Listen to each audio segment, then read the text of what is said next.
Hello everyone, I hope you all will be fine. So welcome करता हूं मैं आपको अपने चैनल बाइटबिट्स के ऊपर। आज की इस वीडियो में हम लोग बात करने वाले हैं अपने सिक्स्थ एल्गोरिथम राउंड रॉबिन के बारे में।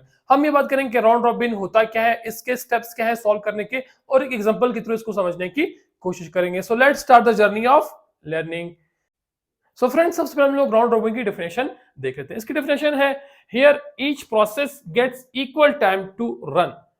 हर प्रोसेस को इक्वल टाइम मिलता है रन करने के लिए, जिसको हम लोग टाइम स्लाइस या फिर क्वांटम भी कहते हैं। किस तरह से, अब एक एग्जांपल ले, आपके पास 3 से 4 टास्क है। किसी का बर्स्ट टाइम 2 है, किसी का 5 है, किसी का 1 है और किसी का 7। और आप एक ऐसा टाइम यूनिट लेते हो जिसको हम लोग क्वांटम कहते हैं, कि आप कहते हो कि यार इससे ज्यादा कोई भी नहीं चलेगा एक बारी में। एग्जांपल ले लो कि आपने क्वांटम को जो है 2 सेट कर दिया, तो इससे होगा क्या कि जो भी प्रोसेस जिसका बस टाइम 5 हो 7 हो, कोई फर्क नहीं पड़ता, पहली बार वो 2 क्वांटम चलेगा, फिर आएगा नेक्स्ट प्रोसेस की बारी, फिर वो 2 टाइम यूनिट जो है चलेगा, फिर नेक्स्ट, फिर नेक्स्ट, इस तरह करके प्रोसेस चलते जाएंगे।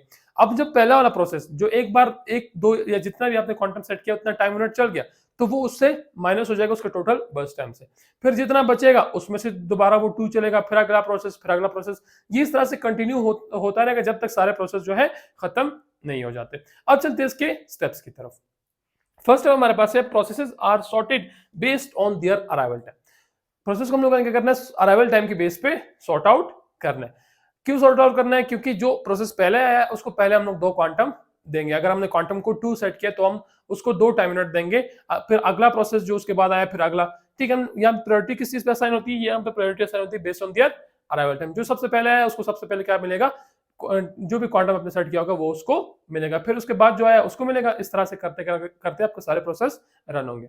सेकंड से हमारे पास है each process gets equal time slice to run, then next process starts. अगर एक प्रोसेस ने जितना भी क्वांटम आपने सेट किया उतना वो चल गया तो उसकी बारी खत्म, अब आएगी नेक्स्ट प्रोसेस की बारी, और ये प्रोसेस कंटिन्यू रहेगी जब तक सारे प्रोसेस का बर्स्ट टाइम खत्म नहीं हो जाता। अच्छा, एक और बात यहाँ पे डिस्कस कर रहे थे कि हमारे पास जो राउंड रॉबिन होता है ये हमारे पास एक प्रीएम्प्टिव प्रोसेस होता है। प्रीएम्प्टिव का ये मतलब होता है कि प्रोसेस बीच में रुक सकते हैं, फिर दूसरा प्रोसेस स्टार्ट हो सकता है। ये नहीं कि एक प्रोसेस एक बार स्टार्ट हो गया तो वो लाजमी एग्जीक्यूट होगा। एक बार अगर कोई प्रोसेस स्टार्ट हो जाता है तो बीच में रुक सकता है किसी भी रीजन की वजह से। जो प्रीएम्प्टिव है, यहाँ पे रीजन हमारे पास क्या है? यहाँ पे रीजन हमारे पास है क्वांटम, क्योंकि क्वांटम हमने फिक्स किया होगा, उससे आगे कोई प्रोसेस नहीं चल सकता। अब इसके एग्जाम्पल को सॉल्व करते हैं।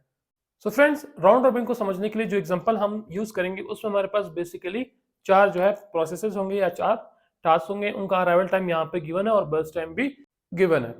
अब हमारा टास्क है completion time, turn around time और वेटिंग टाइम को फाइंड करना। अच्छा, इससे पहले जो हम लोगों ने 5 शेड्यूलिंग एल्गोरिथम्स पढ़ते हैं उनका जो है हम लोग गैंट चार्ट यूज करते थे अपना जो है कंप्लीशन टाइम फाइंड करने के लिए। लेकिन यहाँ पर अगर हमने कंप्लीशन टाइम फाइंड करना है तो हम रेडी क्यू और रनिंग क्यू का कंसेप्ट यूज करेंगे।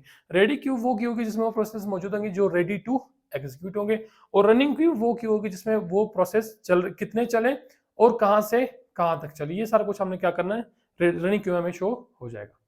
सो फ्रेंड्स, राउंड रॉबिन को समझने के लिए हम लोग जो एग्जांपल यूज करेंगे उसमें हमारे पास 4 टास्क होंगे, P1, P2, P3 और P4। हमारे पास 4 टास्क होंगे, उनका अराइवल टाइम यहाँ पे गिवन है और बर्स्ट टाइम भी गिवन है। हमारा जो मेन टास्क सबसे पहले है वो है कंप्लीशन टाइम को फाइंड करना। अच्छा, इससे पहले जो हम लोगों ने 5 एल्गोरिथम्स पढ़े थे, FCFS, shortage of first, priority scheduling, इनमें हम लोगों ने क्या किया था, हम लोग गैंट चार्ट की हेल्प से अपना कंप्लीशन टाइम जो है फाइंड करते थे। लेकिन यहाँ पे कंप्लीशन टाइम को फाइंड करने के लिए हम लोग 2 क्यू को यूज करेंगे, रेडी क्यू को और रनिंग क्यू को। रेडी क्यू में आपके पास वो प्रोसेस आएंगे जो रेडी टू एग्जीक्यूट होंगे, और रनिंग क्यू में वो प्रोसेस आएंगे जो चल रहे होंगे, और उनमें ये हमें बताया जाएगा कि वो किस टाइम यूनिट से किस टाइम यूनिट तक चले। ये सारा कुछ हमारे पास रनिंग क्यू में आएगा, और यहाँ इस रनिंग क्यू से हम क्या करेंगे, अपना कंप्लीशन टाइम पिक करके वहां पे लिखेंगे। सो स्टार्ट करते हैं इसको। सबसे पहले अपने क्या करना है, वो प्रोसेस देखने जो आपके पास इस टाइम पे मौजूद है। सबसे पहले आपके पास 0 टाइम यूनिट के ऊपर कौन सा प्रोसेस मौजूद है, सिर्फ हमारे पास कौन सा है, P1। तो P1 को आपने लिख देना है रेडी क्यू के अंदर। ठीक है, अब इस टाइम सिर्फ एक ही प्रोसेस मुझे, तो P1 को हम यहां से हटा देंगे और यहां पे उसको ले आएंगे, और इसको हमने कितना चलाना है, क्वांटम कितना है हमारे पास 2, तो ये 0 से, क्योंकि 0 के ऊपर ये अराइव हुआ है, चलेगा किस टाइम यूनिट तक, 2 तक। 0 से 2 तक P1 चल गया। अब आपने एक चीज देखनी, जब भी आप यहां तक चल जाओ, एक प्रोसेस का क्वांटम जो है वो खत्म हो जाए, आपने यहाँ पे रुक के 2 के ऊपर चेक करना है। ठीक है, क्या चेक करना है कि कोई और प्रोसेस आया है या नहीं आया। अब 2 के ऊपर हमारे पास P2 भी आ चुका है और P3 भी आ चुका है, इसका अराइवल टाइम 1 है, इसका 2 है, तो हमने क्या करना है, इन दोनों को उठा के रेडी क्यू में रख देना है। ठीक है, इसको यहाँ पे फिलहाल ऐसे ही छोड़ देना, आते हैं डायरेक्ट रेडी क्यू की तरफ। आपने यहाँ पे लिखना है P2, ठीक है, और साथ में लिखना है P3। ये दोनों आपके पास क्या हो गए, इस टाइम पे यहाँ पे आ चुके हैं। अब एक चीज देखें, हमारे पास जो P1 है क्या वो यहाँ पे कंप्लीट हो गया? नहीं, उसका बर्स्ट टाइम हमारे पास 5 था, बर्स्ट टाइम 5 था, सिर्फ 2 ही चला, तो कितना बच गया? 3। यहाँ पे 3 आप मेंशन करें ताकि आपसे भूले ना, और यहाँ आप क्या करोगे, P1 को वापस से रेडी क्यू में डाल दोगे। अब P1 को रेडी क्यू में क्यों डाला? क्योंकि वो हमारे पास उसके 3 जो है टाइम यूनिट हमारे पास बच रहे हैं, और हमने क्या करना है, उसको दोबारा से रेडी क्यू में रखना है। जब बाकी प्रोसेस खत्म हो जाएंगे तो हम फिर से उसको चला देंगे। अब यहां तक हम लोग पहुंच गए 2 के ऊपर, ठीक है, और तो कोई काम यहाँ पे नहीं बचता। अब 2 के ऊपर हमारे पास कौन सा प्रोसेस एग्जीक्यूट होगा, ये मौजूद है इस टाइम पे रेडी क्यू में सेकंड नंबर पे, तो इसको यहाँ पे चला देंगे। P2 का कितना चलेगा, 2 से 4 तक चलेगा। ठीक है, अब आपने चेक करना है कि 4 टाइम यूनिट पर आपके पास कोई नया टास्क आया है? जी हाँ आया है। कौन सा आया हुआ है? P4 आया। तो आपने क्या करना है, P4 को यहाँ पे लिख देना।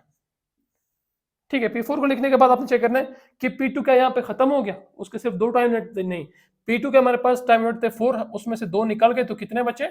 2 बच गए। ठीक है, अब हम क्या करते हैं, इन ये दोनों यहाँ पे आ गए। अच्छा, P2 हमारे पास यहाँ पे बच रहा है 2 टाइम यूनिट, तो हम P2 को दोबारा से रेडी क्यू में लिख देंगे, क्योंकि इसके 2 टाइम यूनिट हमारे पास रहते हैं। ठीक है, अब यहाँ पे P2 जो है निकल गया, P1 भी निकल गया, अब बारी है P3।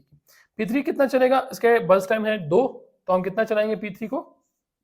4 से 6 तक, और ये यहाँ पे क्या हो जाएगा, खत्म हो जाएगा। ठीक है, P3 यहाँ पे खत्म हो गया, इसको दोबारा से रेडी क्यू में लिखने की कोई जरूरत नहीं है। अच्छा, अब चेक करो टाइम यूनिट 6 के ऊपर आपके पास कोई नया टास्क आया है? नहीं, यहाँ पे आपकी ये वाली टेंशन जो है खत्म होगी, दोबारा आपके पास यहाँ पे कोई भी टास्क नहीं आएगा। ठीक है, अब हम दोबारा से आते हैं अपने रेडी क्यू की तरफ, और P1 को यहाँ से निकाल के वापस से रनिंग क्यू में ले आते हैं। अच्छा, P1 के कितने टाइम यूनिट रहते हैं? 3, तो हम क्या करेंगे, उसमें से 2 चला देंगे, 6 से 8 तक P1 फिर चलेगा, और P1 यहाँ पे फिर से बच रहा है, तो अपने P1 को वापस से उठा के कहाँ रखना है? रेडी क्यू में। ठीक है, P1 वहां पे चला जाएगा। अब आते हैं P4 की तरफ, P4 को यहाँ से निकाल के यहाँ पे लिख देना है, और P4 कितना चलेगा, उसका हमारे पास क्या है, सिर्फ एक ही टाइम यूनिट है, तो हम क्या करेंगे, 8 से 9 तक चलाएंगे, और P4 हमारे पास यहाँ पे खत्म हो जाएगा। क्वांटम हमारे पास बेशक 2 था, लेकिन P1 का जो बर्स्ट टाइम था वो हमारे पास है 1, तो हम क्या करेंगे, बस P1 का एक ही टाइम यूनिट चला के उसको फिनिश कर देंगे। अब हमारे पास 2 ही प्रोसेस बचे हैं, P1 और P2। ठीक है, तो P2 पहले आ रहा है रनिंग क्यू में, तो P2 को यहाँ से निकाल के यहाँ पे लिख देंगे। P2 कितना टाइम यूनिट रहता है? 2 टाइम यूनिट। ठीक है, और ये हमारे पास एक बच गया था, सॉरी, 2 टाइम यूनिट रहता है, तो हम 9 से 11 तक इसको चलाएंगे, और फिर से आएंगे अपने P1 की तरफ। P1 को यहाँ से निकाल के यहाँ पे ऐड कर देंगे, और कितना चलेगा हमारे पास, एक ही टाइम यूनिट बच गया था, तो हम 11 से 12 तक इसको चला देंगे। अब हमारे पास क्या है, ready queue running queue concept आपको तकरीबन समझ में आ गया होगा। एक दो क्वेश्चन आप इस तरह से प्रैक्टिस कर ले तो आपको बेहतर तरीके से और भी समझ में आ जाएगा। अब हमारा मेन काम होता है कंप्लीशन टाइम को यहाँ से निकाल के ऊपर लिखना। अच्छा, सबसे पहले हम देखना है कि सबसे आखिर में जो टास्क आ रहा है आपने उसका स्टार्ट करना है। सबसे लास्ट में हमारे पास आ रहा है P1। P1 का क्या है, कंप्लीशन टाइम 12, तो P1 आपने यहाँ पे लिखना है कंप्लीशन टाइम 12। फिर P2 चेक करो, P2 उसके बाद आ रहा है कंप्लीशन टाइम है 11, तो यहाँ पे P2 का 11 लिख दो। फिर P3 चेक करो, यहाँ पे P3 कहाँ पे आ रहा है, यहाँ नहीं है, यहाँ नहीं है, यहाँ नहीं है, यहाँ पे हमारे पास P3 आ रहा है। P3 का जो कंप्लीशन टाइम हमारे पास है 6। ठीक है, आपने ये ध्यान रखना है कि आपने राइट साइड की तरफ से क्या करना है, स्टार्ट लेना है, ना कि लेफ्ट की तरफ से। फिर आपको क्या करना है, P4 का चेक करना है। P4 यहाँ नहीं है, यहाँ नहीं है, यहाँ पे हमारे पास मौजूद है। P4 का जो कंप्लीशन टाइम है वो है 9। ठीक है, तो कंप्लीशन टाइम हमने यहाँ पे फाइंड कर लिया। अब हमारा जो मेन काम है वो है टर्न अराउंड टाइम को फाइंड करना। टर्न अराउंड टाइम का ये मतलब होता है कि एक प्रोसेस किस टाइम पे आया और वो एग्जीक्यूट किस टाइम पे हुआ, कब वो आया और किस टाइम पे उसने अपना काम खत्म किया। इस बीच में जितना भी टाइम होगा वो आपका कहलाएगा टर्न अराउंड टाइम। ठीक है, अब टर्न अराउंड टाइम को किस तरह फाइंड करना है, इसका फार्मूला क्या है हमारे पास। टर्न अराउंड टाइम का फार्मूला होता है completion time minus arrival time. Completion time से अराइवल टाइम निकाल दोगे तो आपके पास आपका जो फार्मूला जो आंसर है वो आ जाएगा। कंप्लीशन टाइम हमारे पास है 12, अराइवल टाइम है 0, so 12 minus 0 is equal to 12। Second next करते हैं, कंप्लीशन टाइम है 11, अराइवल टाइम है 1, so 11 minus 1 is equal to 10। Completion time है 6, अराइवल टाइम है 2, so 6 minus 2 is equal to 4। Completion time है 9, अराइवल टाइम है 4, so 9 minus 4 is equal to 5। अब अपना फाइंड करते हैं वेटिंग टाइम। वेटिंग टाइम का ये मतलब होता है कि एक प्रोसेस जब आया उसने एग्जीक्यूशन तक कितना वेट किया। प्रोसेस के आने से लेकर उसके एग्जीक्यूशन स्टार्ट होने तक जितना भी टाइम लगा वो हमारे पास आएगा वेटिंग टाइम में। वेटिंग टाइम हमारे पास फार्मूला होता है turn around time minus burst time. Turn around time से आप अपना बर्स्ट टाइम जो है सब्ट्रैक्ट कर देंगे तो आपके पास आपका आंसर आ जाएगा। टर्न अराउंड टाइम हमारे पास पहले टास्क का है 12, बर्स्ट टाइम है 5, सो 12 माइनस 5 इज इक्वल टू 7। अब सेकंड देखो हमारे पास इसका टर्न अराउंड टाइम है 10, बर्स्ट टाइम है 4, so 10 minus 4 is equal to 6। Third का आपके पास जो है टर्न अराउंड टाइम है वो है 4, बर्स्ट टाइम है 2, सो 4 माइनस 2 इज इक्वल टू 2। अब लास्ट में देखा आपके पास टर्न अराउंड टाइम है 5 और बर्स्ट टाइम है 1, सो 5 माइनस 1 इज इक्वल टू 4। यहाँ पे आपका जो है राउंड रॉबिन कंप्लीट हो चुका है। हमने अपना पूरा टेबल बना लिया। रेडी क्यू और रनिंग क्यू का कंसेप्ट यूज करके हमने सारा कुछ जो है फाइंड आउट कर लिया है। अगर आपको वीडियो अच्छी लगी तो वीडियो को लाइक और चैनल को सब्सक्राइब लाजमी से कर दे। मिलते हैं नेक्स्ट वीडियो में, तब तक के लिए अल्लाह हाफिज।